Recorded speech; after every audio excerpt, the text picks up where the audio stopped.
हमारी KNN की जो हमारा डाउट था उसको करने के लिए।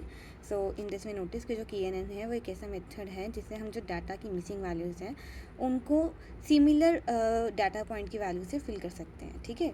तो इसमें क्या करते हैं, the technique works by first identifying a point with a missing value, ठीक है, मिसिंग वैल्यू फाइंड कर लिया and then it calculates the distance between this point and the other points in the data set to find its K nearest neighbours, ठीक है। Then the missing value is then replaced with a value derived from these neighbours.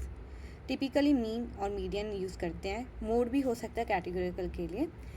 Accurate रहता है simple imputation techniques की तरह, like mean substitution, because it preserves relationships with in the data by using similar points for estimation. However computation intensive हो सकता है for large sets. सो अब हम discuss करेंगे नॉइजी डाटा क्या क्या होता है। कि जो नॉइजी होता है वो डिफाइंड होता है random variance in a major variable, ठीक है। जैसे numeric values, box plots and scatter plots can be use to identify outliers. जैसे कि हम यहाँ बता सकते हैं कि ये जो पॉइंट है हमारा, ये एक हमारा आउटलायर है। इसी तरह इस बॉक्स प्लॉट से भी हम देख के बता सकते हैं कौन से हमारे पास ये आउटलायर्स लाई कर रहे हैं, ओके। सो अब इनका मेजर रीज़न क्या होता है कि major reasons for random variations in data are malfunctioning of collection instruments, data entry lags या data transmission problems. To deal with these anonymous values, data smoothening techniques are applied. Some of the popular ones are binning, regression and outlier analysis. So now the binning method. The binning method performs the task of data smoothing in the following steps. First is to sort the data in ascending order.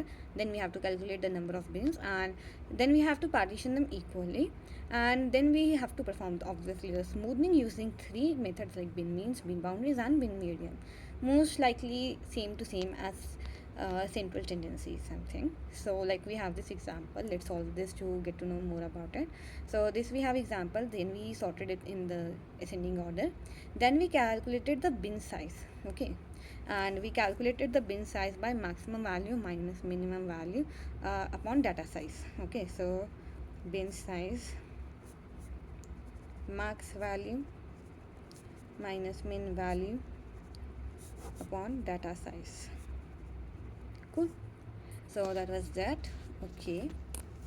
And now but we need to take ceiling value. So bin size is 3 here. What does that mean? I don't know. We have to find it out. So let's find it out. Okay, so I found out कि हमें ceiling value मतलब इसको integer में convert करना होता है. So that is 3. Got it. Then we partition it into equal size bins. That was 4, 8, 9, 21, 21, 4 and 26, 28, 29. Okay, then we use data smoothing. So using mean value, replace the bin values by bin average. So तुमने हर एक का individual average निकाला, तुमने उन सभी का mean निकाला and you replace them with that. तो bin 1 हमारा 777, 2 ऐसे, 3 ऐसे. Got it.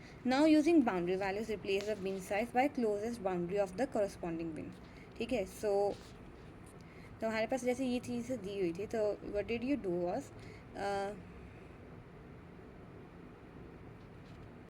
Okay, so that was easy PG. जैसे यहाँ पे हमारे पास एक 8 आया था, एक 28 आया था, ठीक है. तो हमने दो चीज़ों को बाउंड्री बना लिया और उसके आसपास ही सभी को रखा.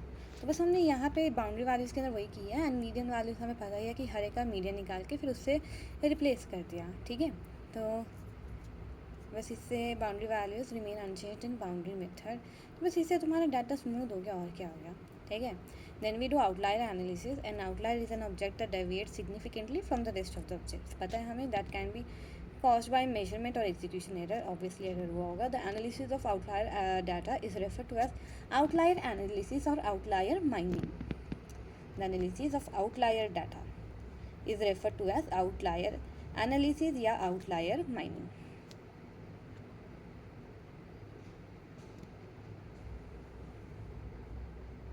ठीक है. सो हमारे पास कई तरह के टाइप्स ऑफ आउटलायर्स होती हैं, जैसे कि yes, so we have different types of outliers, mainly two outliers, that is univariate and multivariate. A univariate outlier is a data point that consists of an extreme value on one variable. Multivariate means it is a combination of unusual scores on at least two variables. And the outlier detection and handling method includes extreme value analysis, linear models, proximity based methods, information theoretic models. Okay methods. तो first we are discussing about extreme value analysis में numeric outlier के ऊपर।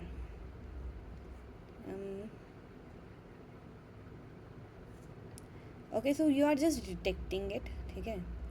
Extreme value analysis के अंदर first of all you are discussing numeric one method, ठीक है, that was detection में, and इसके अंदर तुमने न्यूमेरिक आउटलायर देखना चाहा, ठीक है। तो ये simplest non parametric outlier detection method है in a one dimensional feature space. Here outliers are calculated by means of the IQR, that is interquartile range. The first and third quartile Q1 and Q3 are calculated. An outlier is then a data point xi that lies outside the interquartile range. Okay, so ठीक है। So non parametric means that it does not make assumptions about the underlying distribution of data, ठीक है। Assumptions नहीं बनाता कि distribution कैसे होगा, ठीक है। पैरामीट्रिक में हम एज्यूम करते हैं कि एक स्पेसिफिक डिस्ट्रीब्यूशन हो रहा होगा, ठीक है, बट यहाँ नहीं करते हैं।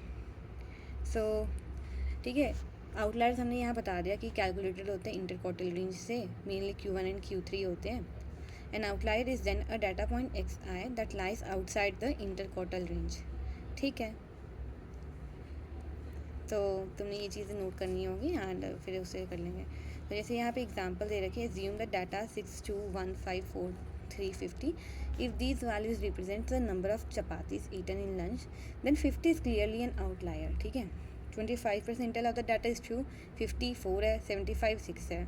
इंटर क्वार्टल निकाल लिया तुमने, k इज इक्वल टू 1.5 है, ठीक है। So you calculated the key, you calculated the interquartile, मतलब जो मीन 50th पे आता है उसको आप साथ मल्टीप्लाई कर देते, यू क्लियरली सॉ कि जो 50 है वो तुम्हारा आउटलायर है।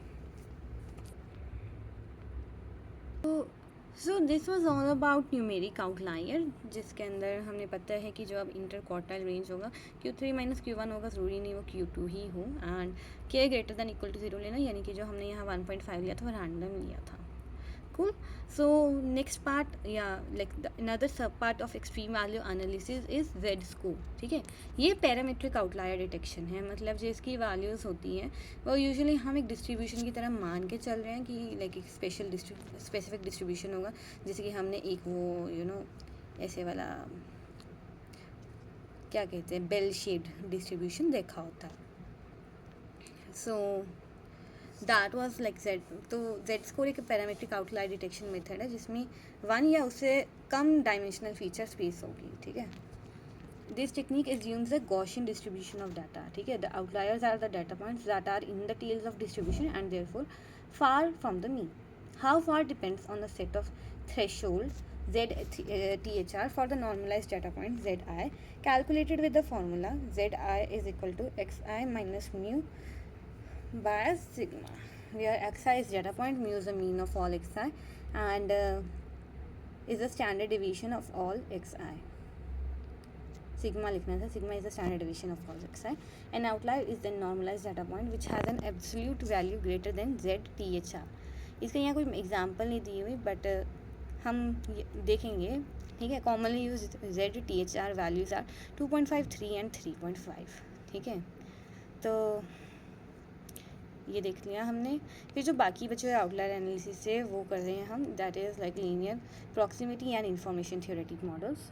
तो लीनियर मॉडल्स क्या होते हैं, वो प्रोजेक्शन मेथड्स होते हैं that model the data into lower dimensions using linear correlations, जैसे कि principal component analysis and data with large residual errors may be outliers.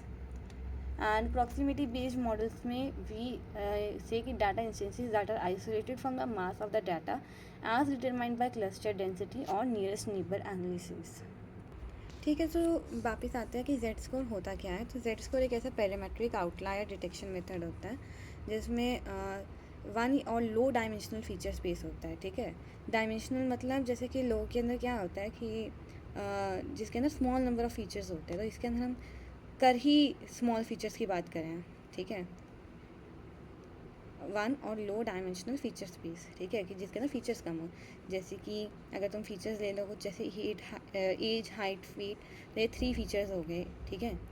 Low dimension में कम आते हैं, हाई डायमेंशनल डाटा में फीचर्स लार्ज आ जाते हैं, ठीक है। सो वो जेड स्कोर होता है। वो जेड स्कोर था क्या, हमने पिछली बार प्रॉब्लम्स चार्ट्स में किया था, जैसे कि एक स्टैंडर्ड नॉर्मल डिस्ट्रीब्यूशन होता है, तो इसका जैसे हमने किया था मीन 0 होता है एंड जो स्टैंडर्ड डिवीजन होता है 1 होता है। कहने का मतलब इसका जो मीन है वो हमेशा 0 के ऊपर पीक होगा एंड बाद में ये स्टैंडर्ड डिवीजन 1 पॉइंट से होगा, ठीक है। जेड स्कोर क्या बताता है कि तुम्हारा जो एक पॉइंट है वो मीन से कितनी दूर है, जैसे कि we are seeing we are 2 points to the right of mean, so that means the z score tells us how far we are from away from the mean, ठीक है। तो यहाँ पे ये वही कह रहे थे कि this technique assumes a Gaussian distribution of data obviously, ठीक है। The outliers are data points that are in the tails of distribution, यानी कि वो बहुत दूर है कि उसको बता रहा है, ठीक है। And therefore far from the mean, how far depends on the set threshold ZTHR for the normalised data points ZI calculated with this formula. कुछ कॉमन ZTHR वैल्यूज दी होंगी, उनको याद रखना है। मैंने ना इतने प्यारे प्यारे नोट बना रखे थे मैंने, हमने कितना इजी तो है, पता लग रहा है इजी इसलिए था क्योंकि वो कर रखा था सारा, बहन छो याद भी नहीं था फिर क्लास के अंदर। चलो गुड हुए। देखो इधर वेज जो लीनियर मॉडल्स था, अब हमें एक मिनट जस्ट, हाँ जो लीनियर मॉडल्स था वो तो देखो क्लियर हो रहा है कि वो क्या करता था, मॉडल कर देता डाटा को लोअर डायमेंशंस के अंदर यूजिंग लीनियर कोरिलेशंस, ठीक है। प्रॉक्सिमिटी रेंज के अंदर data instances that are isolated from the mass of the data as determined by cluster, ठीक है। तो इंफॉर्मेशन वाला हो जाता था are detected as data instances that increase the complexity. Okay, so जो हमारा रिग्रेशन मेथड होता था उसके अंदर जो लीनियर रिग्रेशन होता है, दैट इज़ लीनियर मतलब जो रिग्रेशन मेथड होता है उनके अंदर जो लीनियर एंड मल्टीपल रिग्रेशन है वो कैन भी यूज कर सकते हैं डाटा को स्मूथ करने के लिए, where the values are confirmed through a function. तो इन सभी को हम कन्फर्म कर सकते हैं, स्मूथ कर सकते हैं एक रिग्रेशन मेथड से, ठीक है। नाउ ये तो था regression for noisy data. Now we will be discussing about data cleaning for inconsistent data. तो इनकन्सिस्टेंट डाटा क्रिएट करते हैं डिस्पेंसरीज बिटवीन डिफरेंट डाटा आइटम्स, या होता ही डिस्पेंसरीज बिटवीन डिफरेंट आइटम्स होता है, जैसे कि एड्रेस फील्ड के अंदर फ़ोन नंबर हो गया। तो रिजॉल्व करने के लिए हम ज़्यादा एक मैनुअल मेथड लगा सकते हैं या सेमी ऑटोमेटिक टूल्स लगा सकते हैं, that is to detect violation of non functional dependencies and data constraints और टू करेक्ट रिडंडेंट डाटा, ठीक है। To avoid inconsistencies, perform data assessment like knowing what the type of features should be and whether it is the same for all our data objects. ये हमारा final table है, that was it, thank you.